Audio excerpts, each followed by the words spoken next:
Kansas City, yeah, we did. I think more than anything else, but Kansas City's always been a baseball town. It's just that we just didn't give them we just didn't give them a team that they could really get behind and support, I think. But once, with what Dayton did and the scouting department and our player development did to get these kids drafted and get them developed and get them to the big leagues and give them the time to grow and to become all-stars. Once that happened, then the city just fell back into being what it naturally is, just a great baseball town.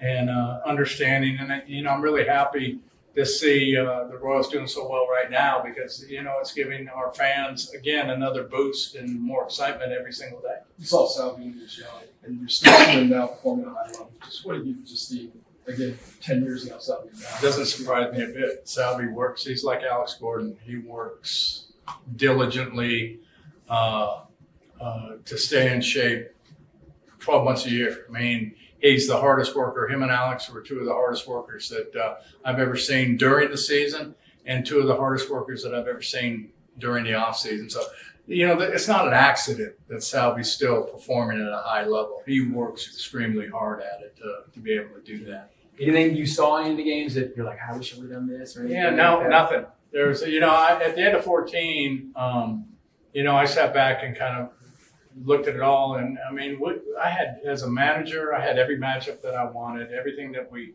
wanted to do. We did, it just didn't work out, and the reason, I don't really feel like we came up short. I just feel like one heroic, job by a guy by the name of Madison Bumgarner cost us 2 World Series. I mean, we could have had back-to-back World Series. If Madison Bumgarner wasn't on that team, we'd have had 2 back-to-back World Series. So. It just gave us a lot of confidence going into 15, knowing that we had a group of guys now all of a sudden that knew what it take to be a world championship caliber team.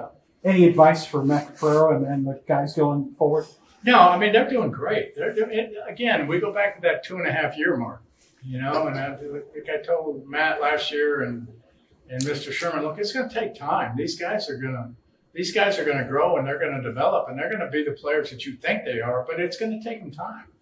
And I kind of used an analogy and they kind of laughed at me, but I think it's true. Is that, since I retired, I like to grow tomato plants, right?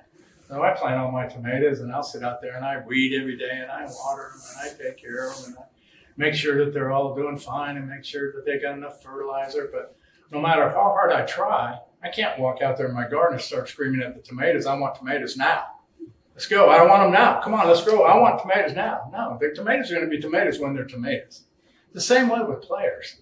All right, they're going to grow, they're going to blossom, and they're going to develop into all-star caliber players. But it takes time. And you see the difference between where they were last year, some of the younger players, Vinny, and you see Bobby Witt Jr. and these guys, and what they are this year. And they're just going to continue to get better and better and better.